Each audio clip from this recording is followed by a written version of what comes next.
Hello, wonderful people. I'm so excited to come your way again with PM Personality Profile. My guest tonight, he is a former Interior Minister, former Minister of Lands and Forestry, former Majority Leader of Parliament, and one of the longest serving members of Parliament of the Zibila constituency, Cletus Avoka, my guest tonight. I'm so excited to see you, Honorable. How have you been and what have you been up to?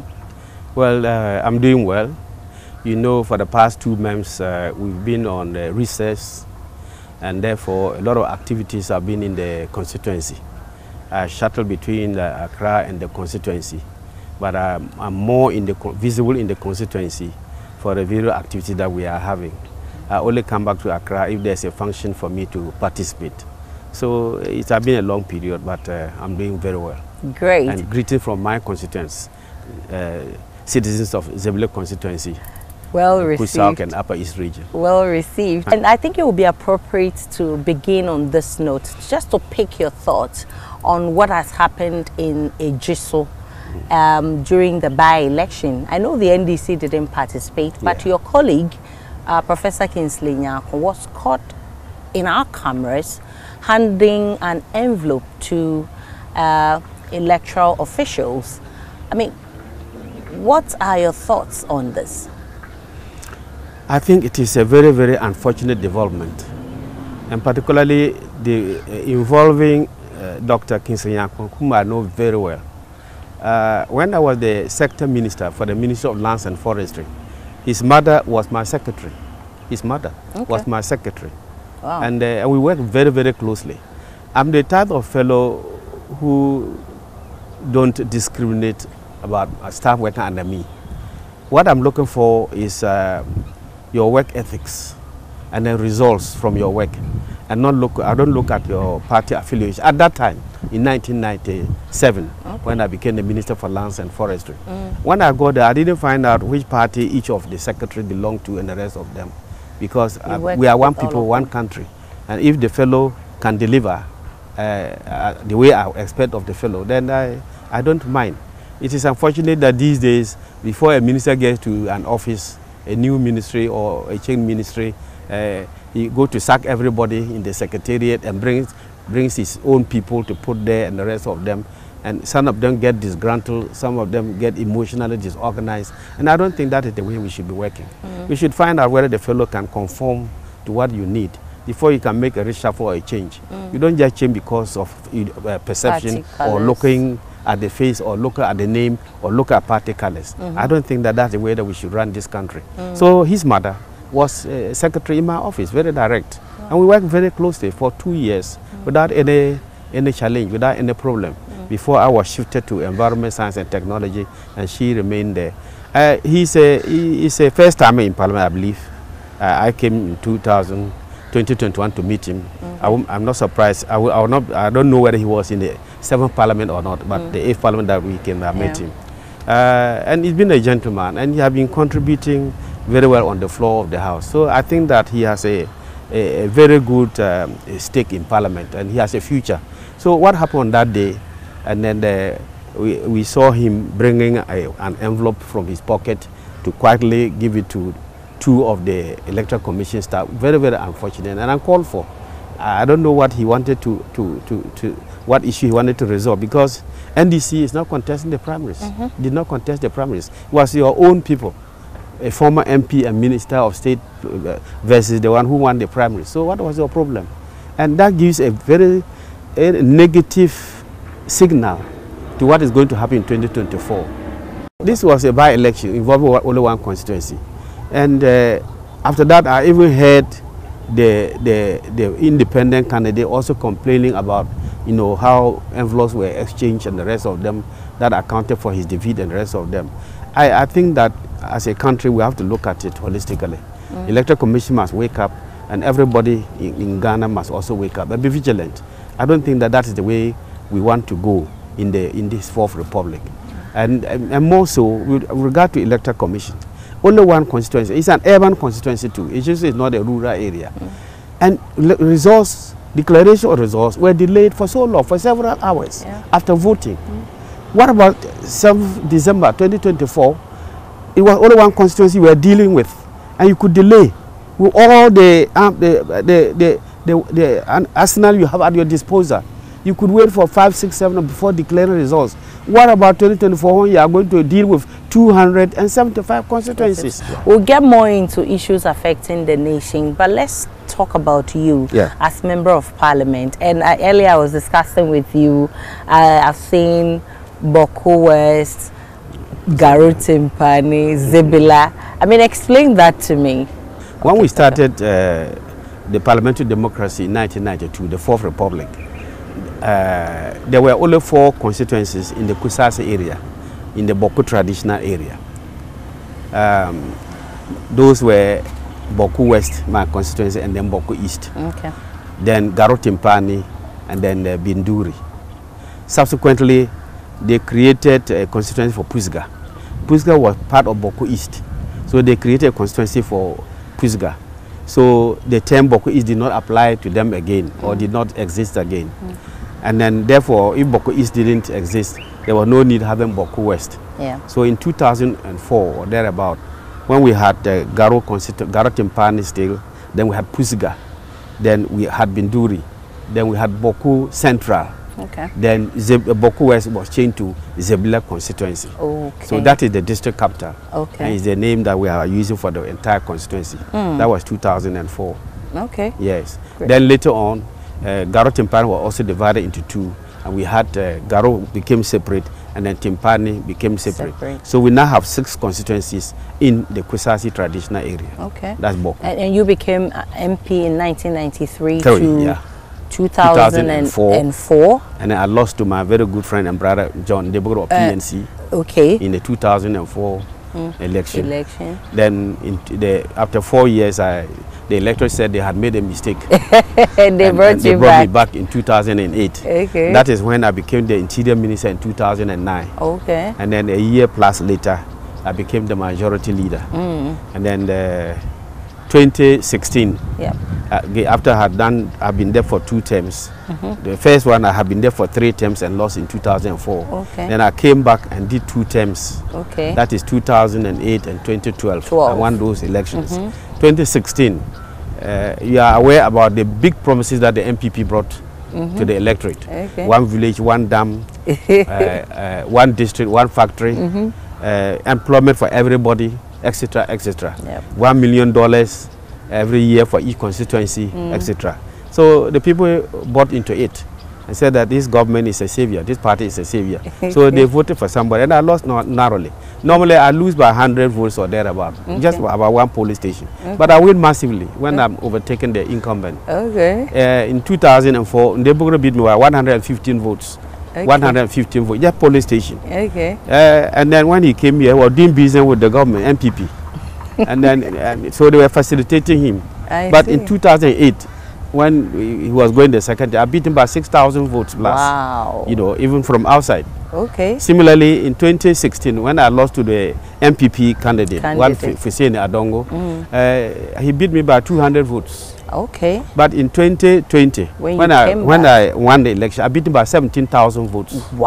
Yes. That is massive. That is massive. That tells you that I'm an icon of the people. That the people like my humility, they like my dispensation, they like the way I'm contributing to the development of the constituency, and then they like the way I'm a team player. These are attributes that has kept me in Parliament for 24 years today. Great. 24 good years. That's a long journey. So you've been Interior Minister, you've been Minister for Lands and Forestry, you've been Minister for Environment, you've been Regional Minister and Majority Leader. Let's start, and it's been between the late President Rawlings and the late President Atta Mills. Let's start with you as Interior Minister. How was the experience? What was the highs and low moments for you? Let me put on record that I have the peculiar advantage of having served or worked with all the presidents in the Fourth Republic. The 5 presidents. From Rawlings to Atta Mills to Kufuor to John Mahama and then to Nana. Under Rawlings, I was the regional minister and minister for lands and forest and environment under Rawlings. And the President Kufuor, I was a minority member of parliament, served under him, yes. 2001, 2004. That was when the NDC was in minority. That's right, I was in parliament. Then when Mills came to power in 2009, then I served under him as the interior minister, later on as majority leader. Yep. And then when he demised, John Mahama came, I served under him too. Okay. And 2012, I won the election and served under John Mahama as one of the wise men, 3 wise men. Okay. I see. Yes, under right. John Mahama. Then and the president, Nana Addo Dankwa Akufo-Addo, I'm a member of parliament, a senior member of parliament. So I have the advantage of having worked under all these 5 presidents of the 4th Republic. But to come back to address the issue you raised, Ministry of Interior, yes, I came to take the responsibility of that ministry at the time that there were a serious challenge of armed robbery in the country. Indeed, in 2007 and 2008, filling stations were closed around 5-6 p.m. for fear that armed robbers would attack them. Foreign bureaus were closing around 5-6 p.m. for fear that armed robbery will overtake them. But when I came and took over, President Mills gave the challenge to me that he wanted normalcy, or at least improved working relations and security in the country. And after a year, when I served as such, I recalled that filling stations were no more closed at 6-7 p.m. Foreign bureaus were no more closing. We had improved the security situation in the country. At that time, the IGP, the Inspector General of Police, was one Paul Quay. And then we created various scenarios that will bring about, that is where we introduced Operation Calm Life. So where in certain communities, we introduce security will come situated around their area so that there will be visibility of security in many places. And that stemmed the tide of armed robbery. We reduced armed robbery significantly when I was the Minister for the Interior. I can also say that at that time, officers of the Immigration Service were not allowed to hold weapons. They were not armed.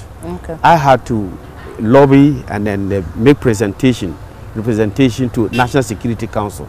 I was able to make a case to the National Security Council, and they agreed to provide weapons or ammunition, weapons and ammunition to the immigration people. I did so because when I toured the border towns in the country, I discovered that the security personnel at the borders from La Côte d'Ivoire were armed, but our people were holding sticks and cutlasses and stocks. And then when I visited the other part where we share a border with Togo, the Togolese side, they were armed, and our people were not armed. So there was that huge disparity. So I made a case, and then National Security Council agreed. And then that is why today you have the immigration and other security officers also being armed. So we had reduced armed robbery. We had brought about cohesion and then strength of the border patrol unit people in the immigration service. And then indeed we had brought peace in the country to a large extent when I was the Interior Minister. And unfortunately I wasn't there for too long. I was there for the whole of 2009, and then the first 2-3 months of 2010, and Miss plucked me from there to become the majority leader and leader of government business for various reasons, because you know that 90 to 99% of the work of government is through parliament. So if you don't have somebody to strongly to spearhead that place, your work will be delayed. And I did not disappoint him at all. And so let's talk about your relationship, because you've worked under the 3 presidents under the NDC. That's President Rawlings, President Tata Mills, and President John Dramani Mahama. What is your relationship with these 3 presidents? Very, very healthy. Very, very healthy. And very respectful, mutual respect. Of course, Rawlings, I didn't know him before he became president. But President Mills, I knew him very well in Legon. In the University of Ghana, I was captain of athletics for Legon Hall. And then he was the president of amalgamated clubs. So as captain, there was the clubs formed a union called Amalgamated Clubs Society. And then he was the president and I was a member.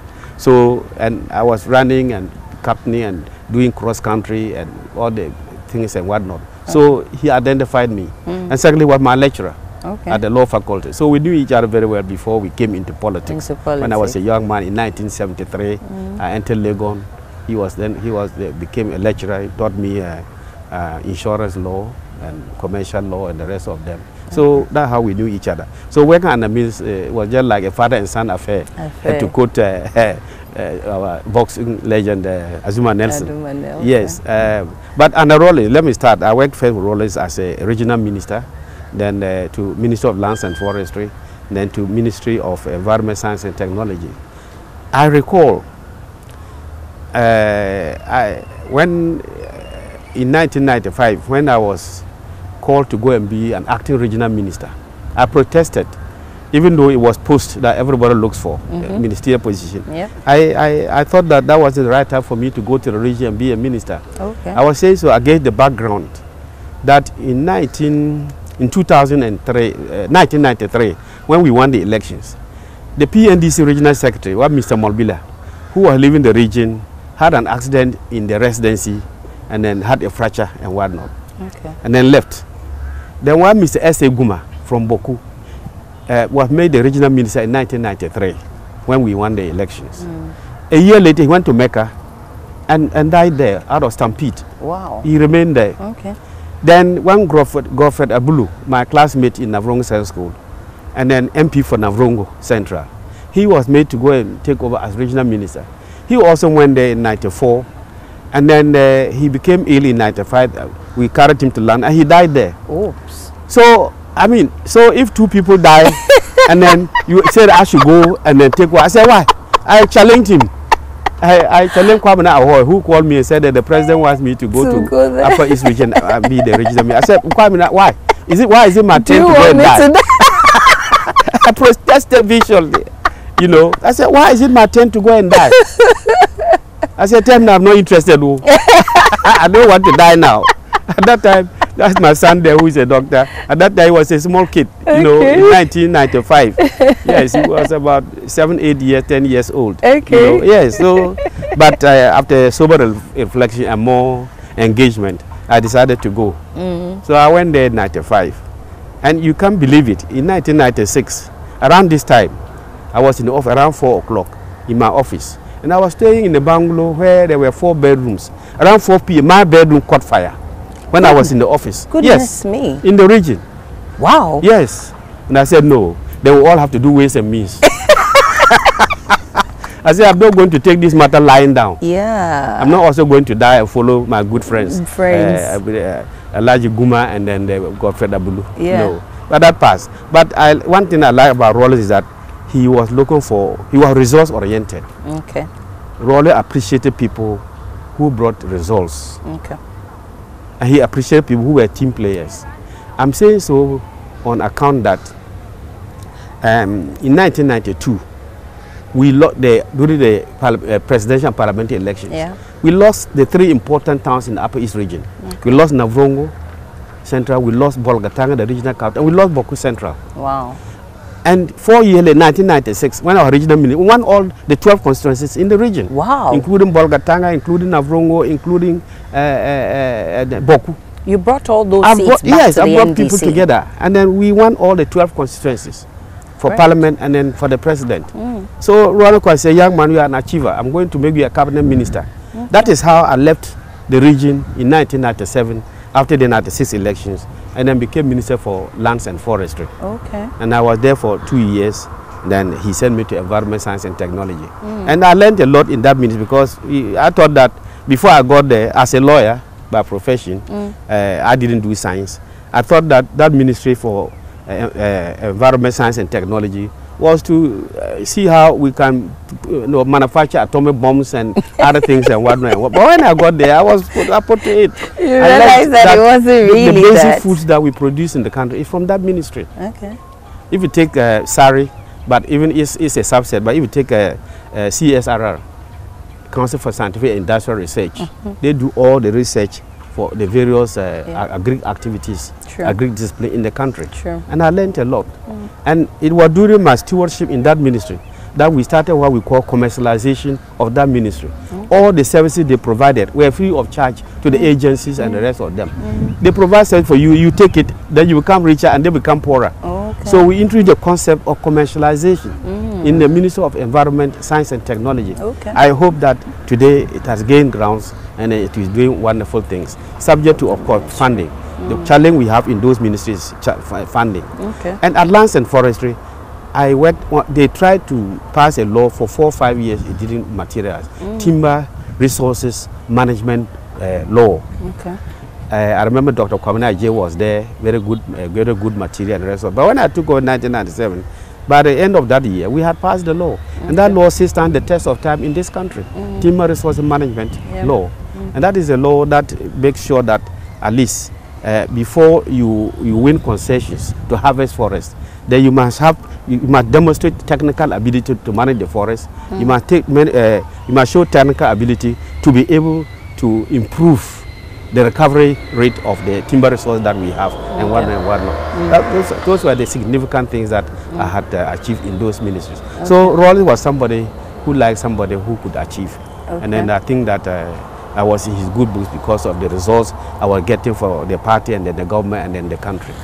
Then, of course, Mills, I told you, our relationship started in Legon. And then we came to Ministry of Interior. And you were one of the 3 wise men under John Mahama's government? John Mahama. The president. I was the leader when we lost Atta Mills. Okay. Yeah, I was the leader of the house. I recall that day, you know, by the constitutional provision that we have, if the president is to travel, he writes to the speaker to inform the house that he is going outside the country for a number of days, and he will indicate who will act in his place, etc.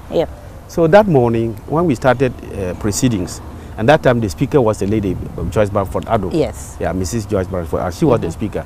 She read a letter to us saying that the president was going to Nigeria for a one-day working visit. So as leader of the house, I knew that our president had left for Nigeria. Then around 2:00 p.m. in the afternoon or thereabout, just before that, I was on my feet when my chief whip, my deputy whip, who was the MP for Professor Mills constituency, came and pinched me and said the old man is not there. I said, what are you talking about? What the old man is dead. I said, what, dead? In Nigeria? Or wow? Didn't he go to Nigeria? He died there or what happened? That no, 37. Oops. So we had a shock. So he didn't even get to travel outside? No, he didn't travel again. Announced. He had the attack at the castle, rushed to 37, but he didn't make it, unfortunately. So that was in, is it the 24th? July or June, that you know. So it's July. July 24th, that's right. Yes. And we had to take very sharp and short decisions. Parliament had gone off, had adjourned for the day. So I had to invite MPs back that night to swear in John Mahama. Wow. God, nature hates a vacuum. And the Constitution provides that if the president is demands like that, then the vice takes over for the remaining period until elections. So we had to bring the MPs back to swear them in. And that's how John Mahama was sworn in. But before then, we were MPs together. I was in the first parliament. President Mahama came in the second parliament, 1997, just like the MPP people. They boycotted the first elections in 1993, 92. So he came with them. And he was a very good material. Took care of debates, took care of our public relations, took care of our press relations and the rest of them. So from the word go, I knew that this man had a future. John Mahama certainly had a future. You know, I remember sometimes after that was time when we came to, we were in the minority in 2001. Some of your pressmen will come and then talk to John Mahama, and I over here say, oh, you people, you won the debate, but you lost the vote. Your president, I used to come and tell us, oh, Avoka, you people, you won the debate, but you lost the vote. And that is the democracy. Let the minority have their say and the majority have their way. So that's how John Mahama started. And no wonder, in 2008, all the information was that if Mills wanted to win the election, he had to partner with John Mahama. And it came to pass. Because in 2000, Mills had partnered with my very good friend, Leonard friend Martin Amidu. In 2000 election, this is what happened. Unfortunately, we didn't make it. Then 2004, he took another good friend of mine, Mr. Elijah Mohamed Mumuni. He was the MP for Kumbungo. But we didn't win again. So the third time they said, no, if you want to make it, then go for John Mahama. Okay. And that's really we won the NDC back That's to right. power. So that's how he became the vice president. Then when Ms. died, he took over. Then in 2012, we contested again. He won and I won. And then at the end of the day, when myself, Park Bin, now the speaker, and then E.T. Mensah of late, we were not part of the cabinet. Okay. And then I think that your mama thought that we were people who were still useful to the country and then to his government. So he created what he called presidential priority projects. Okay. 3 of them. One were to build regional hospitals for referrals. Back when who had come from the Ministry of Health was in charge of that. Then we were to build original aerodromes, etc., and a new airport in the Pram area. Yeah. So E.T. Mensah, because of vicinity, he was in charge of that. Then the E-block schools, I was in charge of those projects and the rest of them. Okay. So that is why the press, he didn't name us as wise men. I think it is the press who, that named you as the three media wise who men. said that John Mahama had identified 3 wise men to help him in his government.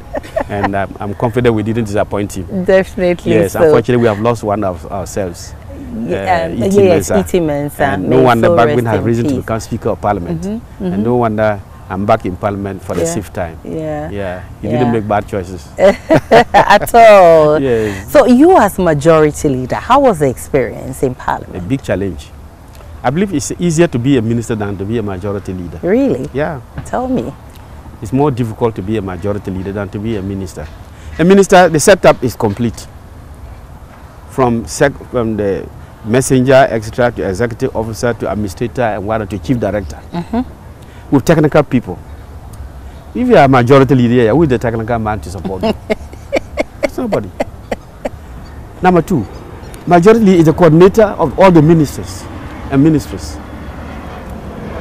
The majority leader is the one coordinating the ministers and the ministry for that matter. Okay. And any issue coming from any ministry, you are, whether you like it or not, you are enjoined to have some information or some knowledge on the subject. Okay. To be able to push it. You are supposed to push it. Of late, it has become a practice that every debate, then the speaker calls the leadership to wind up. If you don't know the subject, if you are a minister for education, it's education matters alone you are dealing with. You don't deal with health, you don't deal with, let's say, security and whatnot. But if you are a majority leader and there's an issue on security, you are supposed to wind up. You must know something about it. If there's an issue on health, loan agreement or whatever and whatnot, you are supposed to be knowledgeable and to be able to wind up and to be able to convince people to vote for your party or for the government or for the You have group. no choice. You have no choice than to be knowledgeable. But the most difficult thing is programming ministers and other people, and they disappoint you last minute. Okay. For example, a minister is supposed to come and answer questions. Every Friday, there's a business statement that the next week, Tuesday to Friday, this is what we'll be doing. These are the number of ministers who are designated to come and answer questions. You and me know. Yep. Then the Tuesday morning, 9 o'clock, when you are entering, the minister call and say, I've been summoned to the Jubilee House, so I can't come. What are you going to tell the House? And you are the leader. What are you going to tell the House? The minister is supposed to come and make a statement. He calls you last minute that the president has invited him. And he prefers going there to come into the House. And that was the reason why Peter Alajite did not survive. Okay. Peter Alajite said that Parliament is not a second fiddle to the executive. The legislature is not a second fiddle to the executive. And therefore, if we program a minister, you must come. Tell the president that you already have been committed to Parliament, and therefore you come and do that before you go there. Don't tell us that we should, the 275 should sit down and wait for you, and you go and see the one-man president, and then work of the government will be delayed. That was his stance. That was why when the MPP came the second time, they voted him out. Okay. They said that he didn't respect ministers because he was shouting on them. He was telling them the truth, not shouting, but he was telling them discipline. You must discipline yourself. And Peter, if you dress casually and come, he will sack you. And if you, after some time, if you discover that you were not contributing to debate and the rest of them, he will mark you down. Wow. No, Peter was meticulous. Okay. I think he was one of the best speakers that we had. And he wanted to develop Parliament to be important as the judiciary and as the executive. 3 arms of government, complementary. But now we are being subservient. Yeah. Do you understand? That's why the second round they say Peter Alate agent is not good, and then voted him out and brought in such a Hughes. Okay. That is the reason. Peter wanted Parliament to be independent. Peter wanted Parliament to have respect, and then to be able to show to Ghana that we are 3 arms of government and not 2.5 arms of government. But that's why he didn't last. I'm sorry we have lost him today. So also so your question about the difference is that in the ministry things are worked out for you. They prepare everything for you. To the extent that they can prepare speeches for you, only you have to change and whatnot. But here, even I'll write it myself. Yeah. I'm happy that now my friend Chairman, when he was leader, he had the chief director, Dr. Daku. Okay. He taught me at Kofi Annan when I was doing masters in conflict, peace and security. He's a very brilliant lecturer from Legon. He was serving under Chairman, yes, and that is guidance, that is improving Parliamentary Affairs Ministry. Exactly. Minister of Parliamentary Affairs, guiding this thing. But when I was the leader, I was not a minister for parliamentary affairs. No, you didn't have that opportunity. You had no ministry. So your office is your ministry. Everything is your ministry. And you have to handle diverse people. I had a big challenge. 2010, 2011. That was when Nana Konadu Ajiman Rawlings was vying to unseat President Mills as the NDC presidential candidate in the 2012 elections. I remember. That is where one or two, I had to manage the MPs, because if I allowed them to go astray, then we would have broken down the caucus. So besides Tetenyano or somebody from the Krobo area, Nyano or somebody, Michael Nyano, besides him, who went astray, calling people that you tongue driver, this and that, all types of things that you heard about. The rest of the caucus remained intact. I remember I led a delegation to meet President Rawlings with the Council of Elders of the NDC, and I said that we are going to Sunyane for the presidential primaries. And I told him that I have the mandate of the caucus to tell him that we want to go to Sunyane for affirmation and not a contest. Okay. Yes. I said, tell your wife, you have been talking about integrity and whatnot. It is not part of integrity for you to be stepping down and your wife to take over. And more so for me to suffer defeats in 2 elections, 2004. And 2008 he wins. You won't even let him do the first term. You are challenging him. I said that one, there's no integrity in that. So I told him in his house, you know, we are playing to each other. That is one thing about NDC. We can talk the truth to each other. And he took it kindly. Yes, he did. He said, well, he has heard me. It's Nana who wants to be president, not him again. I should go and talk to Nana. I can trust President Rawlings for that. You know where I come from. We in the North, we talk the truth. We tell people what we feel.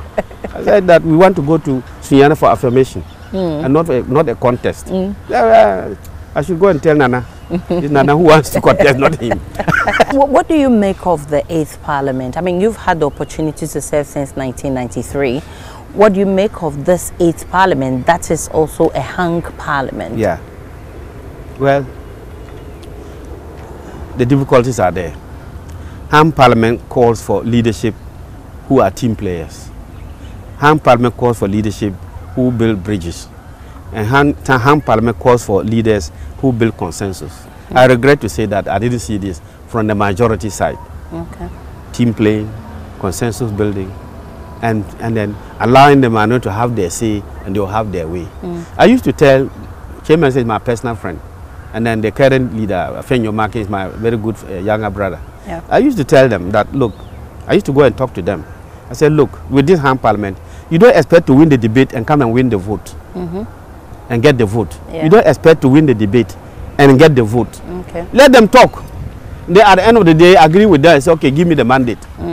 But if you think that you must put your finger in the people's eyes, threaten them, and then after 5 minutes say they should vote for you, they will not vote for you.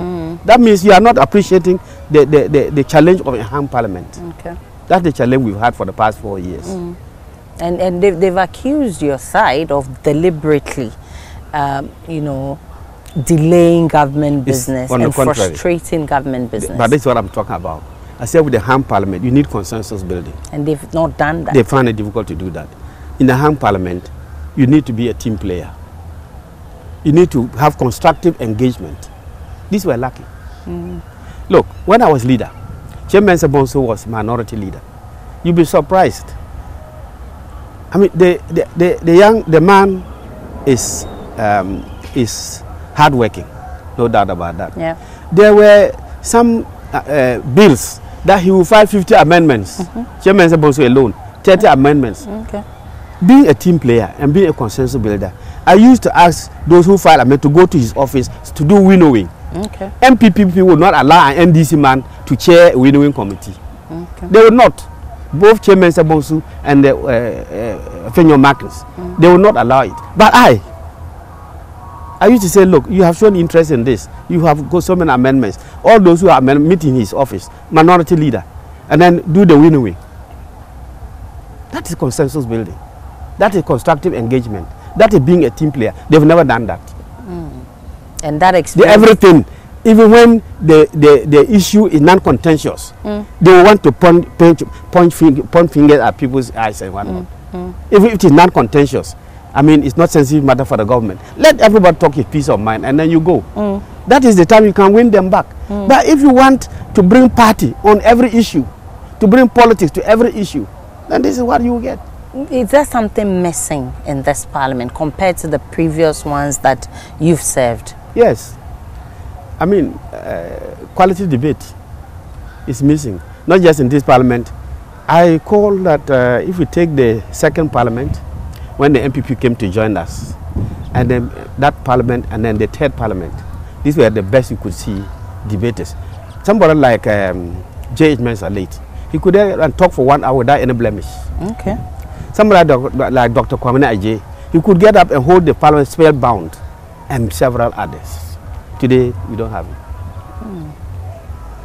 Today, we don't have it. Because of the hardship in the country. So I said one, they said that Avoka says that this and this and that. I'm saying that because of the hardship and the demands from the constituencies and the rest of them, members come and they have to go out and look for resources to be able to support their constituents and the rest of them. So how do you debate when you are going out to look for resources? I mean, people are actually pointing fingers at parliamentarians, and the perception out there is that parliamentarians are corrupt. No, let me correct it today. Maybe I used it the other day, it was wrong. Not that they are corrupt. They are compelled to go the extra mile to be able to salvage their seats and then their party and the rest of them. Okay. You see, I've been saying, for example, I've said that if there are many perceptions of corruption. For example, if I'm supposed to start at 10 o'clock and close, let's say 2 o'clock or thereafter, and then I come and sit there for 10 to 12 o'clock and I leave. Yeah. I don't come back again. Just because I'm going to look for resources to take care of my constituency and the rest of them. You know, I mean, that's once, and you see empty seats and whatnot, and people going here and there. If you are not working to get the pay for which you are paid as an MP, is corruption in a way, in a sense. One of the times that you've been accused is when you are supposed to vet ministers. That's right. There was one instance all of you made us understand that you were going to boycott Akufo-Addo's nominees, and then vote against them. At the end of the day, you approved them. Somebody like Mavis Howard-Kumsin, she even had the highest votes, and Ghanaians are like, are they toying with our hearts? No, nobody's toying with anyone. So they believe you took money and you approved them. Okay, I'm not a member of the appointments committee. I can hold brief for them. Okay. Because for whatever they do, it comes to the chamber, and all of us take part. Madam Aisha, see, there are so many dynamics in voting in parliament or approval of ministers or any other thing that people outside may not know. Okay. In the case of Howard Kumsin, she could have lobbied the women caucus in parliament and say, look, because of the woman, they are discriminated against me. It's my turn today. 4 years, it might be your turn. If you support us, then you have made a back. Next time, we can also talk to our side to you. That is one scenario. 2, Howard is supposed to hear is coming from the north, but married to somebody in the south. They can play that card. You understand? they can play that card.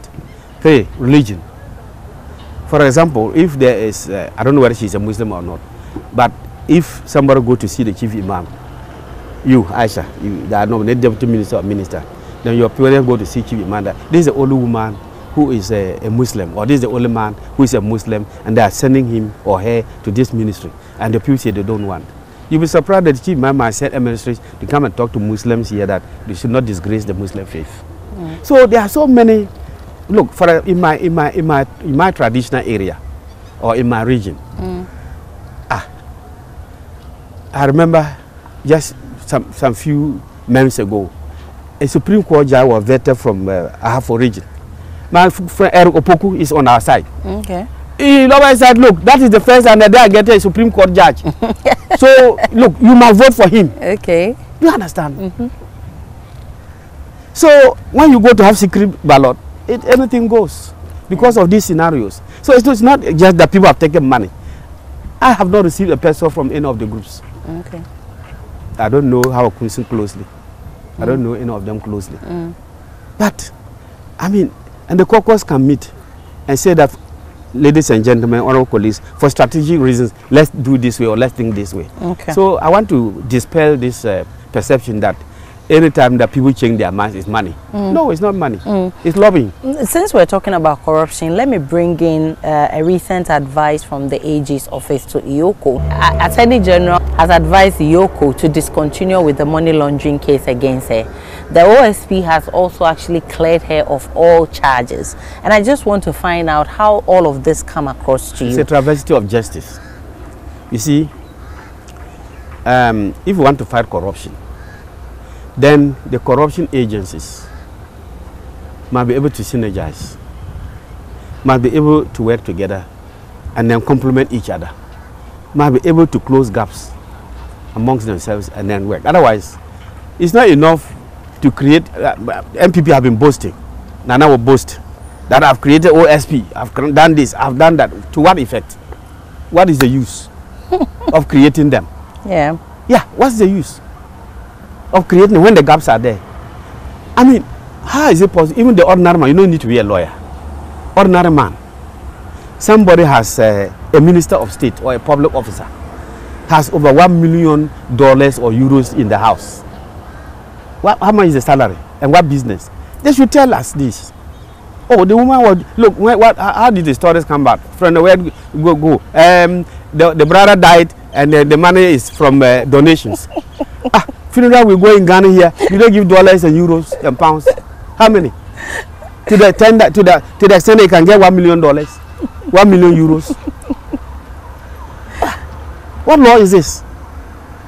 So at the end of the day, what structures have we created in the country to fight corruption? Zero. And the MPP administration. What structures have we created? They are just there getting salary and even not being corrupt themselves. It's corruption for OSP and then EOCO to say that there is nothing the woman has committed. I'm not against her. I'm talking about principles. She's a nice lady. We know each other very well. I don't mean harm for her. But the law is the law. The principle is the principle. If it were somebody else, meanwhile, a hungry fellow is passing and takes a corn cob from a farm. They send him to they prosecute the fellow and then send him to prison for 3 months. $1 million in your house. At a certain point, the burden of proof shifts to the suspect. True. As far as corruption is concerned, I think that the government of the day must do something more. Okay. Otherwise, these agencies that are there to fight corruption are just there for window dressing. You recently expressed worry over the Boko crisis, and as a former Upper East Regional Minister and a member of parliament for that area, what do you think is the challenge, and why haven't we had closure on this? The challenge is lack of political will and commitment on the part of government. Really? Yeah. I've been telling Nana himself this. We have met him, we MP from Boko, I met him in his office a number of times. We talked to our colleague, Minister for National Security, Chief. Lack of political will and commitment, simple. Okay. What would it take? The problem didn't start today. How come that it is this administration that has exerted a lot of toll on the death, on a lot, taking a lot of lives in the people of Boku? Why? Why so? Why so? But it's the people of Boku who are fighting among themselves. But yes, what has is it an island? That got to do with government? Our peacekeepers, our Ghanaian peacekeepers, not those who have had international acclamation. That Ghanaian peacekeepers do very well when they go outside the country. They are doing peacekeeping, but why are they killing people? Okay. Why are soldiers and police and why are they killing people? It's not peacekeeping. Are they there to combat for open combat with the people? Lack of political will. Look, you should know the history. The thing is this: the Kusasi chief, the Boko Naba, his father was there through due process. A committee of inquiry was set in 1957 by the colonial governor, Lord Listowel, to investigate the claims between the Kusasi and the Boku, I mean the Mamprises in Boku, as to who are the legitimate landowners and rulers of Boku. The committee came out and reported that in fact Boku is Kusasi land. Okay. And that only a Kusasi chief can be Boku Naba. That the Mamprises are settlers. The Court of Appeal in 1958, that's the highest court of the land, affirmed that decision. Then 66 coup comes. They overthrow Kwame Nkrumah and the rest of them. Then they secretly passed Decree 112. With that, set a committee to find out whatever happened and what not. They just passed a decree and said that the following chief, government has withdrawn recognition from the following chiefs. Without any justification. Decree 112. Then the Kusasis had been struggling, but being law-abiding, they never took to arms. Petitioning here and there and what not. Until Rollins came to the scene, AFRC. Then the Kusasi petitioned. And Rollins said, look, you are right. Nobody should live in one traditional area and go and rule somebody in another tradition. That is why we are against social justice. We want social justice, not injustice. But I've come for a house cleaning except for 3 months. I've not come for chieftaincy. Bring a petition. We'll forward it to Liman, who had won the election, to see what he can do. So he passed, and then Liman came. We sent a petition to Liman. By the time Liman was looking at it, another coup. Then Rollins comes back. And then we go to him, well, Oga, you are aware about the case. Then he passed decree, National Liberation Council Law 175 of 1983, PNDC Law 75, restoring the Kusasi chiefs back to the Court of Appeal decision. Okay. Not to anything, but back to the Court of Appeal decision. Is that not due process? Yep.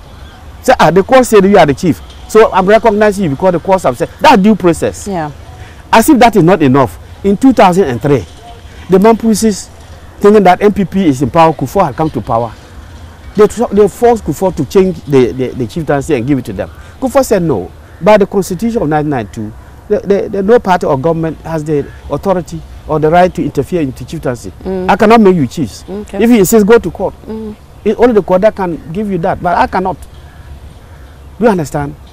Then they went to court. And the Supreme Court ruled, after the both had filed their statement of case and the rest of them, the Supreme Court said, but there was a court of appeal decision in 1958 in favor of this group. There is PNDC law 75 in favor of this group. So what are you coming to the court for us to do? So the Supreme Court ruled that, yes, you are at liberty to withdraw your case. They had applied that they want to withdraw the case. They discovered that they had no case. So for face saving, they applied to withdraw the case from the Supreme Court. So why? You have seen, you go and bring people from Nalerugu, Boku, all over. The place there, people don't sleep. You bring the case here. You think we are small men and women. And then when we are looking into the case, you say you want to withdraw. Why did you bring the case? Who asked you to bring it? And okay, why do you want to withdraw? I was there that late. 29th April or thereabout 2003. The Mamprusi lawyer said that when they read the defense filed by Boku lawyers, they have no legs to stand. They have no case. And the Supreme Court asked them, oh, you don't have case today. He said that we should give you opportunity so you can come in 5-10 years time. Don't you think there might be an end to litigation? Okay, no problem. Then they ruled. You are at liberty to withdraw your application, but you have no right again in Ghana under this F to bring back a case to any court or forum challenging the legitimacy of the Kusasi Bokonaba. Is that not the Supreme Court? The law is there. So why are people fighting for chieftaincy? What would it take to end the Boko I'm saying the political will and commitment. Tell the Mamprisi in the face, you cannot be chiefs in Boko again. Go and co-exile like you have done in the past. That's all. And it will end? Will the people agree? On 7 January, the president of the day, when he was being sworn in, he took an oath to uphold the rule of law and to protect the constitution and then due process. The problem, what is happening in Boko is an abuse of the process, of the due process. It's an abuse of the rule of law. If there's rule of law and there's due process, I have a judge in the Supreme Court. Why should someone warn me and he's not arrested? Tell me. I've been giving these examples. In 2013, when President John Mahama won the election and Nana went to court, the Supreme Court ruled against him. Nana had about 10 million MPP behind him. Nana respected the Supreme Court decision. He said, I don't agree, but I respect your decision. So I won't do anything. I'll bid my time. Was there no peace in Ghana? Similarly, in 2020, when John Mahama also lost and went to the Supreme Court, said, John Mahama, you didn't win this time. We are about 10 million NDC behind John Mahama. Is John Mahama not quiet? Why is it the Mampuri don't want to be quiet? So the same Supreme Court that ruled against John Mahama, ruled against Nana. Nana and John Mahama accepted with all their supporters behind them. They have ruled against the Mampuris. And yet the Nigerian Mampuris are making noise. Please. That is where I say that there is no commitment, political commitment to the Boko case. Ending the Boko crisis. Yeah. Cletus Avoka, my guest tonight. He's a former Minister for Interior and he's a former Minister for Environment, for Land and Forestry, Regional Minister, a lot of former portfolios. We've been having a very interesting conversations. He was born in Zebela. When I return from this break, he'll be telling us about his growing up in Zebela, his days at the Navrongo Secondary School and at the Ghana School of Law. He would also be sharing with us, as a politician for this long, what is his biggest challenge as a politician? And has he ever regretted becoming a politician? In fact, is that what he really wanted to become growing up? We'll be talking about all of that after this break. Please stay with me. Welcome back to PM Personality Profile, and I'm still here with Cletus Avoka, former Interior Minister. Before I get into your growing up and school days, in all your political life, Minister, MP, Majority Leader, what would you describe as your biggest hurdle? Managing people, managing constituents is a big challenge. Okay. You have diversified types of people. Some are aged, some are young, some are men, women, and the rest of them. And to be able to meander your way to be able to galvanize them, to bring them together, to let them understand and appreciate you, and to winning election is a big challenge. That is why the attrition rate in Parliament is very high. The attrition rate is high because we find it difficult to manage the people that we are superintending in Parliament. We find it difficult to take care of the people that we are leading in Parliament. And if you are not a team player, like I was talking earlier, you lack humility. You are not a grassroots man. You are not honest. You find it difficult to continue to come here. It's only of late that money has become the syndrome. Money is not the order of the day. You don't need to be good. You don't need to be humble. You just need to have money. Then you come. And buy the votes. And buy the votes, and then you come. But our time, 92, imagine from the revolution or from the military junta. I mean, people were interested in principles. We were talking about development. But as time went on, we were told where people were being educated that, we don't eat roads, we don't eat schools, we don't eat hospitals and health facilities and whatnot. We want money in our pocket. Isn't it because the system has become difficult? Pardon? Isn't it because the system has become difficult, and that's why people are resorting to that means? And you, the politicians, are actually fueling that. Yeah, I don't doubt that. It is because it takes two to tango. If I don't do it, if I don't spend money now, they will say that I'm a miser, I'm a wicked fellow and whatnot, because my opponent is spending money. If you want to go and talk about principle, development, and the rest of them, you are being yesterday's man. We need to change our culture in the country. The two major parties and the other minority parties must come together and we change the political culture. Otherwise, we have no future. The highest bidder, even somebody who is a thief in the community and can come, or he doesn't steal in the community, he goes to another community to steal and come because he can give you money, therefore you vote for him. The one who has devastated the environment, a galamseya, who has devastated the environment and therefore has paid money, he's the one who must come to parliament. That's really bad. That is bad. You were born in Zebila. Yeah. Is that where you hail from? Yeah, my village is Teshi, is under Zebila. Okay. Jala Teshi and Accra here. Okay. Both parents are from Zebila? From Zebila, yeah. Okay. Is that where you were born? I was born there. And you grew up there? Yes. You grew up in? I grew up there. I schooled there. At that time, life was very easy. It's sad but to tell you this, but I've been telling people that some of us come from very poor backgrounds. Some of us are also first batch education people from our families or our areas. Okay. And therefore, we are role models.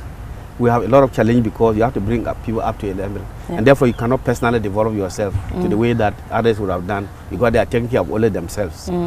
Look, Aisha, let me tell you. The first time I bought slippers or sandals to wear was when I passed common entrance. Okay. Yeah. So you used to wear primary 1 to primary 6, barefoot. To school? Even in the hot sun, walking sometimes 6 kilometers to school and back. Middle school, from 1 from 2, I passed from common entrance from 2 and left to go to secondary school.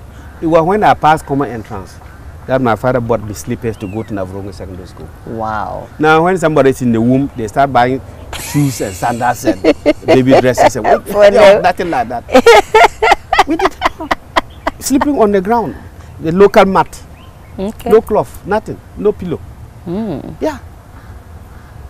When Kwame Nkrumah saved the situation. Okay. Because Kwame Nkrumah decided that the North was so backward. You know, in 1956, when the Northern 54, when the Northern People's Party was formed, then the National Liberation Movement, the Ashanti Party, they are now the MPP, you know, and CPP and the white man. Yeah. At that time, there was a statement we made on the floor about some weeks before we left, made by the Minister for Lands and Forestry. I told her there were 4 enemies or 4 groups of people. One, the colonial master. That the North should not be developed. We shouldn't go to school.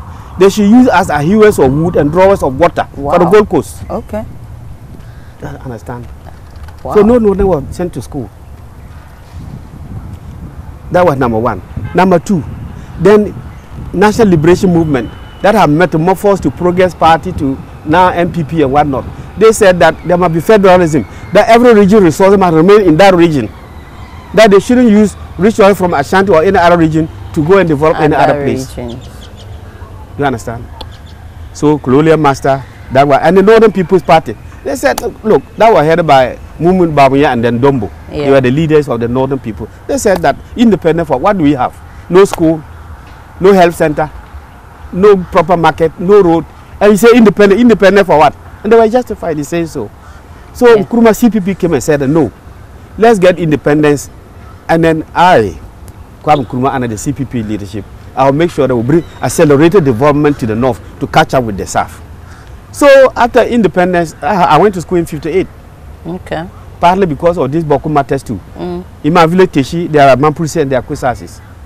So they told my father, they went for a meeting, they told my father that if the Kusasi want to liberate themselves, they must send their children to school to become educated. Okay. Otherwise, if they didn't send their children to school, they will still be ruled by a minority tribe. That is how my father sent me to school. Okay. So I'm part of the Mamprusi Kusasi struggle. Okay. It was because of that I went to school. You understand? So Nkrumah came and said, okay, free education for the North. So our duty was just to pass common entrance. When I passed common and went to Navasco, they gave me Achimota sandals. Okay. Then I got 2 shorts and then 2 shirts. I got PE pants and then 2 vests and whatnot. Every Saturday, even I send my dress to laundry. They wash for you? Yes. With my following number, they are following number 544. You had fun. We didn't use name, we used a following number. You had fun? Yes. For all the people who were there. Accelerated education. They built independence, that they built school in my village. And built all the school, all the northern that you see today. John Mahama and Co. Ghana Secondary School, Tamale. Kwame Nkrumah built it to bridge the gap. what intrigued me, my son is standing there. He went to Mfansipi. Okay. They had PTA meeting and I went there some 10 years ago or thereabout. When I got to Mfansipi, on the administration block, I saw a writing, open 1876. Group. Secondary school, 1876. Do you know the first secondary school in the north? No. 1951. Wow. 100 years difference. That's really retrogressive. Mfansipi was not the first school. They were earlier school before Mfansipi. Yeah. Despite that, even though they were school, they Kwame Nkrumah still built Ghana National, Ghana College and whatnot to complement, to let them know that he's not only developing the north, that is backward, but he's doing everywhere. So he brought that development. Built Pusga Training College, you know, to bridge the gap. Navrongo Secondary School, Kwame Nkrumah built them, 60, 61. Boko Secondary School, Nandom, this, that. Nkrumah did. Yeah. How would and Nkrumah told them that, look, don't think that the north is a useless area. That the human resource of Ghana is from the north. Yes, of course. He said that Ghana was leading producer of cocoa because of cheap labor from the north. Yep. That let the northern withdraw their labor and see whether you will be leading producer of cocoa. Yep. Today, are we leading producer? No. Because the northern have learned to do other things. Yeah. That we have the gold that you are mining is the northern who go under and bring the gold for you to become rich. The cocoa is the northerners. It's the security in the country. The army were basically northerners. Yeah. Police were northerners. That's what the white man said we should do. Watchmen. God northern say sit here, you sit here until you come and say leave. If the sun is hot. They were so loyal. So loyal. Do you understand? So loyal. So that was the scenario at the time. How was the environment at Navrongo Senior High School? Our time was good. We were very ambitious. Okay. Yeah. We lacked some few things, but there was discipline, there was ambition. Ambition to the extent that O-level, when I finished O-level in 1970, I went to teach as a PE for 1 month. Then the results came. And then the headmaster came to my village local for me, and I got my salary for the first month in 29 cedis. Yeah. That was plenty of money, you know. Okay. You know what the first thing I bought? Not a shoe or shirt. I bought a lantern. Okay. My first salary I got in 1970 as a pupil teacher. 1, I bought lantern. 2, I bought a flask. Okay. And you know why? No. I'm coming back to sixth form. There'll be lights out. I have a lantern to study. Yeah. I'm coming back to sixth form. There'll be lights out. I'll put coffee, black coffee in the flask so that I can read till daybreak. Okay. And I'll tell you, in 1972, unfortunately, I did 1 year at sixth form because myself and the board, they said we are bad boys. We were suspended. He was sacked. I was suspended for 1 year. We were lower sixth first term. What did you do? Like, oh, they said that we are fighting against poor facility in the school. Okay. Poor food and whatnot. So they sacked in the board. Then they suspended you. Yeah, me. So lower sixth second term, I didn't go back. Third term, I didn't go. I just came back to upper sixth. So I had to do extra work, you know. So I mean, we used to write on our notebooks. Or the door to your room. Success or absolute madness. Okay. Yes. Wow. We are writing my notebook. Success or absolute madness. Okay. And another book we write there, Legon or I die. Those days. Not today that they are doing phone and they are doing internet and not learning anything. We were ambitious. We were learning. You know. So 1972 at Champon School. Look, I read from 9 p.m. till 5 a.m. without sleeping. Wow. I had to catch up. Lower six, I came, they gave me 3 notebooks. Economics, government, modern history. I had to read what they had done a year I was not there. And now I had to follow, catch up. So I used to read. I got there early morning. I was bathing around 5 o'clock when the radio, we had the radio box in the secondary schools. That was reading news 6 o'clock, 1 o'clock and what. Then I heard a Champong saying I'm Ignatius Kutu Achampong. Yeah. The Progress Party government has been overthrown. Bush's hypocrisy has been detected. I'm quoting him. That was the first announcement he made. Okay. Progress Party government overthrown. Bush's hypocrisy had been detected. The few amenities the members of the armed force were getting had been taken away from them by Busha. And he was trying to justify the coup. I'm giving this to tell you the commitment that I talked about. Yeah. Yeah. We were very ambitious. We were committed. And we were disciplined. We Okay. So that accounted for bridging the gap. At Navrongo Secondary School, were there challenges aside you being suspended, of course, and all of that? What were the challenges? I mean, yeah, serious challenges. I mean, the infrastructure was not adequate. We were saddled with a lot of Peace Corps. Peace Corps. Okay. Yeah, we were having Peace Corps teachers. Okay. So a white man comes, he's a geographer, they ask him to teach maths. Okay. That is why we had to be ambitious. We had to learn ourselves. Yeah. I remember they brought a Dutch, an ex-serviceman. He was a Captain de Boer from Holland. He came to teach us a Greek science. And it wasn't his field. It wasn't anything. He taught one subject, one topic for a year. One topic for a whole year. Wow. Yes. You had to do a lot on your own. We had to do a lot on our own. I remember when I was in lower 6, an Indian was teaching economics. We did one topic, monopoly, for a year. Every day, monopoly, 1 year. So you had to read yourself. On your own. Those were the challenges. We didn't have the complement of teachers, unlike today or in the South, where, I mean, they had examiners for each of the subject matter areas. The one teaching maths was also an examiner at O level or A level. The one teaching history was also an examiner. So he was guiding the students in such a way that they can pass easily. Yeah. In Navrongo and in part of the North, it was trial and error. Okay. You just read everything, and then if you are lucky, you go and meet what you have read. If you are good, then that is all right. Yeah. But we managed to make it.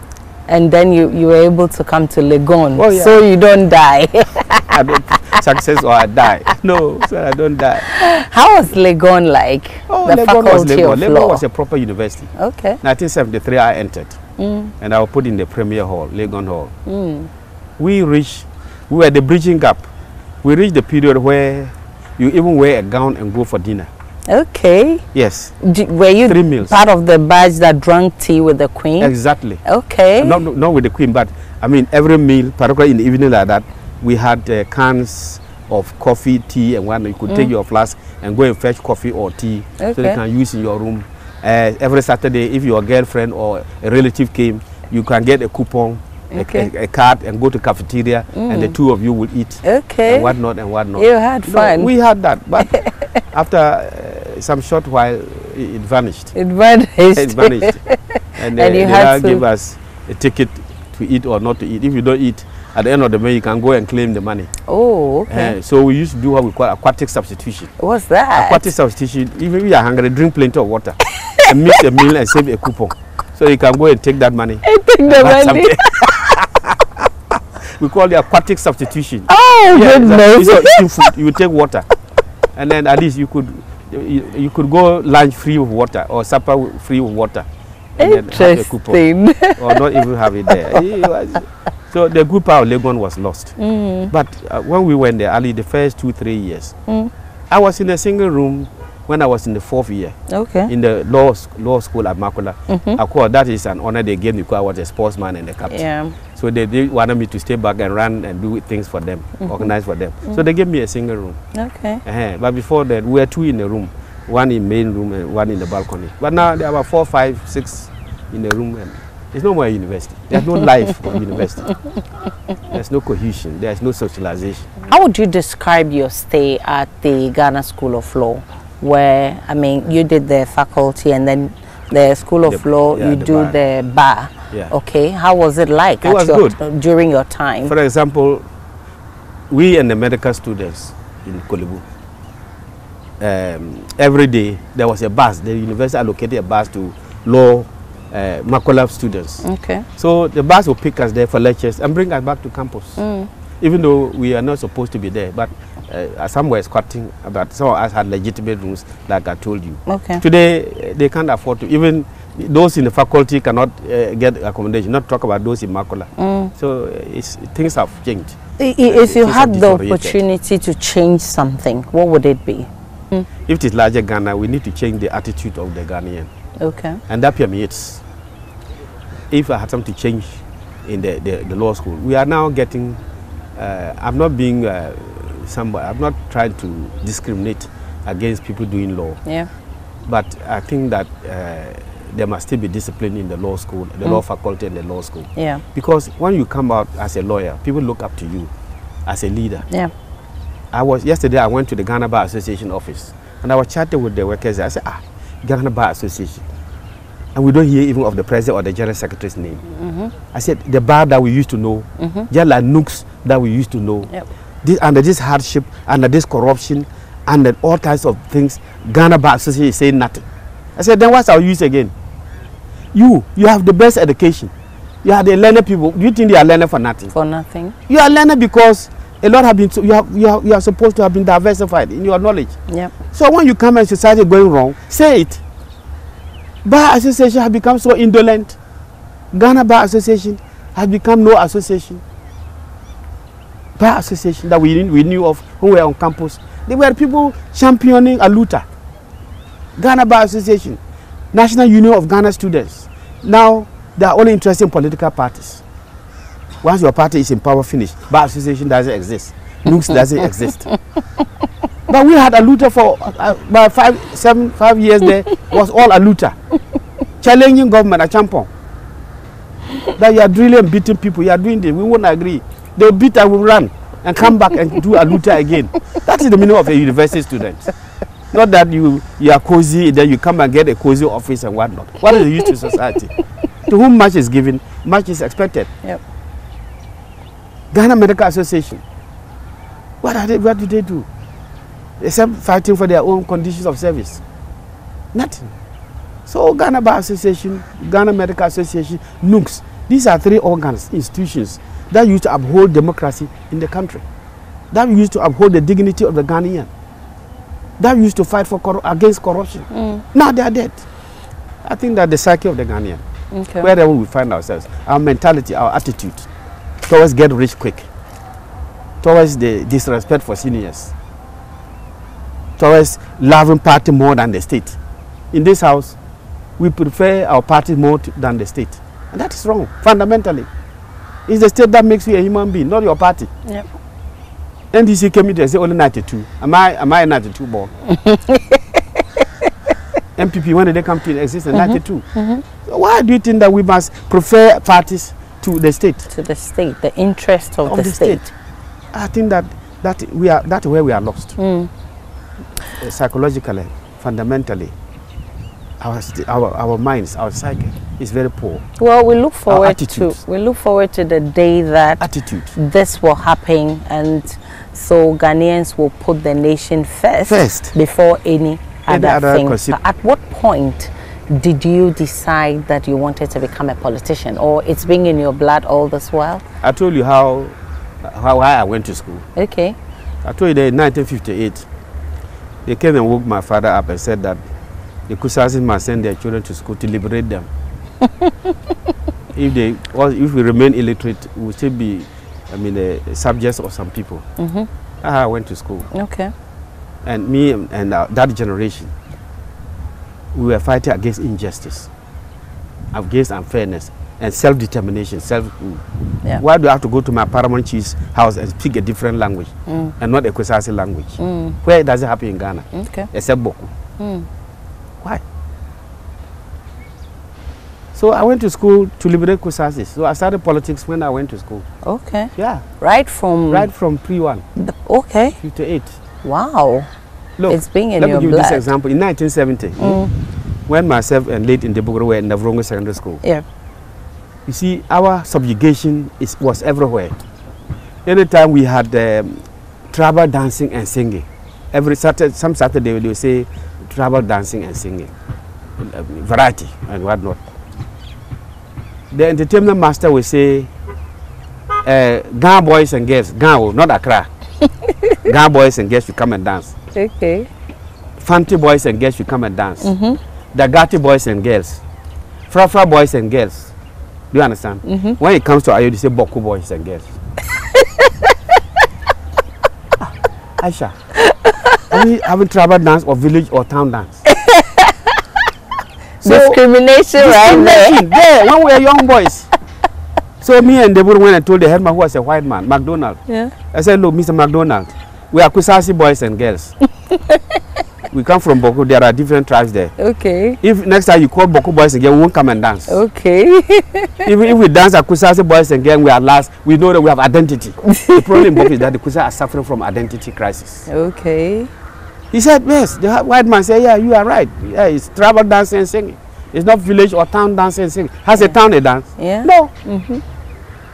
So the next one, I went home and then made some drums and whatnot, came back. Next time they had a show, we danced Kusasi, Jongo, Gule and whatnot. We were first in the school. That's how our nationalism had been. Kusasi boys and girls. Not Boko boys and girls. We are not Boko boys and girls. Have you ever regretted being a politician? No, no, no.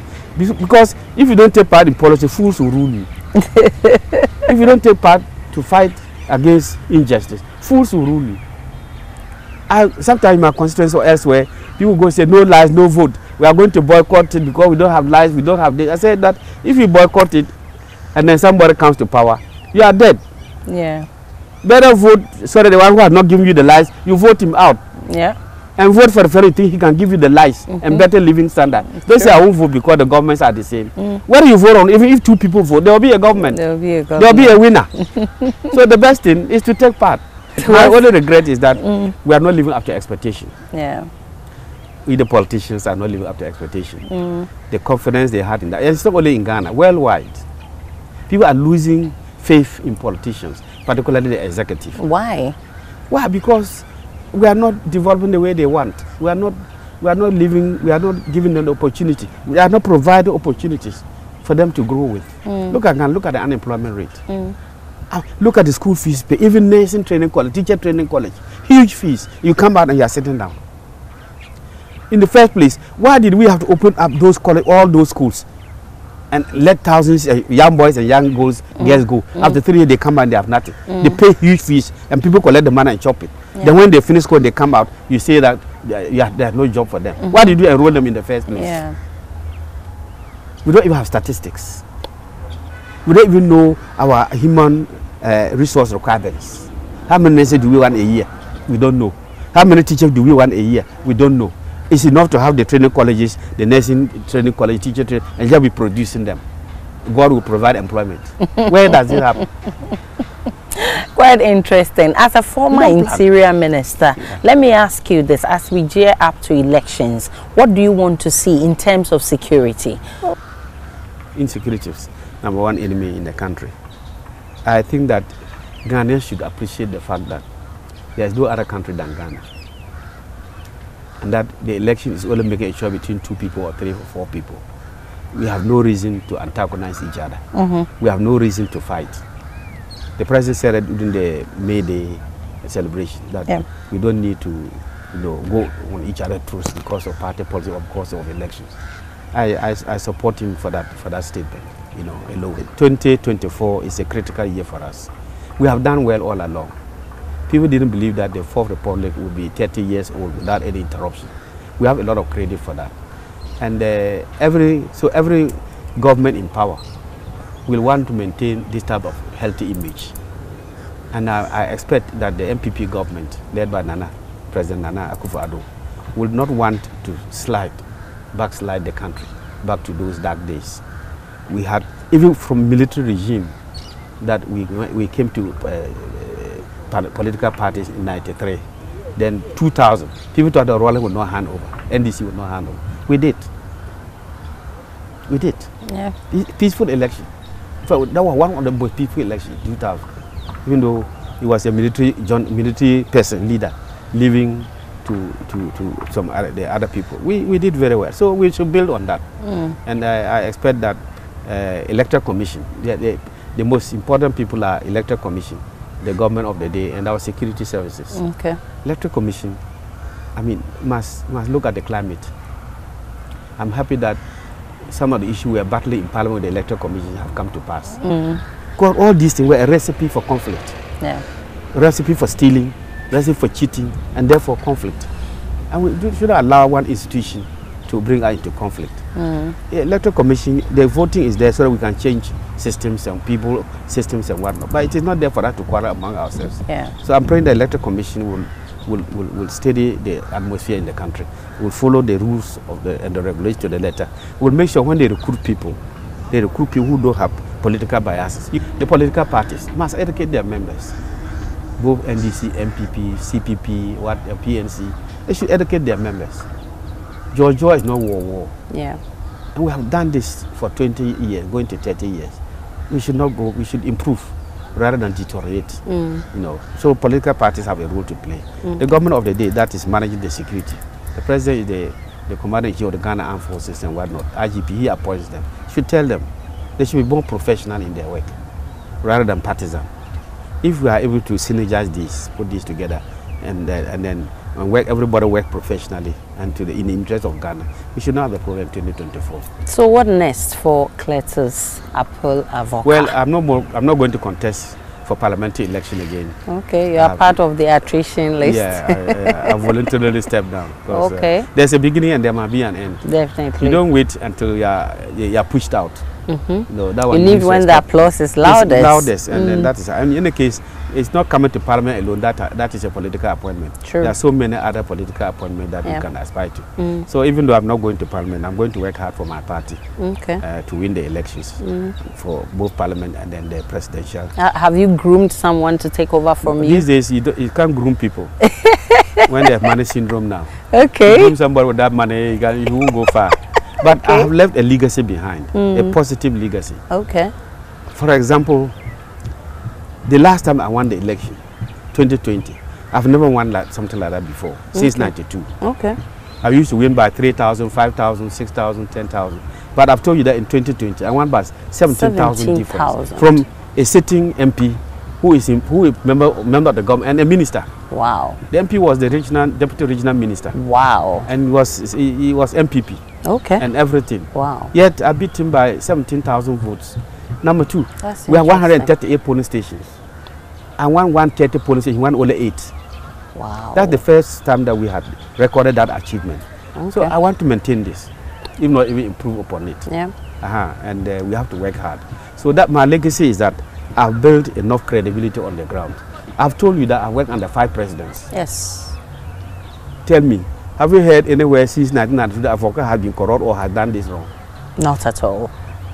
I've been regional minister, lands and forest, the environment, interior. Any of them that I go, they rush to come and see me and greet me.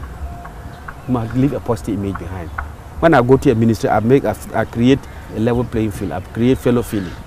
Sometimes I go once in a week. I go from office to office, getting to know who are there. I mean, what is your problem and whatnot and whatnot. So I go to interior and ask about them. They want me to come back. Go to lands and forestry, environment and region. They want me to come back. That is the way you should live. Yeah. That's what I've left in my constituency. That is why I've been winning. Okay. That's why if I lose by accident, then 4 years time they say come back. Okay. I'm accessible. I'm humble. Okay. Down to earth. You come to my house, cripples, blind people and whatnot, they come. And I socialize with them. Right. This is the type of fellow they want. But I've not forgotten the grounds. I've brought development. My constituency, Zebule was a village. Today it's a township. Okay. So they see it and they say, yes, the guy has done well. I'm sure your constituents, your kids, your wife, all of them are proud of your achievements. Yeah, they have sacrificed a lot, particularly my wife and my children. Yeah. They've never slept alone. Okay. But there are always people to come and share the bed with them. So I know they don't worry. Has there ever been a time that your family said that they wanted you out of politics? No, they didn't have the courage. I think that they appreciated what I was doing for the people. And my wife in particular. I'm even married to a Southerner. Okay. She takes care of my people as much as a Northern, if not more, if not better. Okay. So they like her very much. And she took care of everybody in the constituency. She's a mother. And my children didn't boast of anything. How many of them? There are 3 alive. I had 4 of them, but I lost one in 2015 who went to the army and they killed him. Oh, so sorry. You didn't hear that story? So sorry about 2015. That. Okay. Hey, he had a young man, 24 years. He finished he did civil engineering. And he went to the military for the cadet corps. Oops. The day he went, they asked him to carry his box. He ran out the whole day and collapsed. Oh my goodness. They said the detective said he didn't wake up. May his soul rest in peace. That was 18th June 2015. So sorry about that. So there are 3 left. I have 2 boys and a girl. 2 boys and a girl. Yeah, they are working. Okay. And which among them is taking over you? Unfortunately, they are all going their ways. They are going their ways. I mean, they are not. As a lawyer, I thought that one of them would have done law. Okay. To inherit my law books. You see? The law books are gathering dust.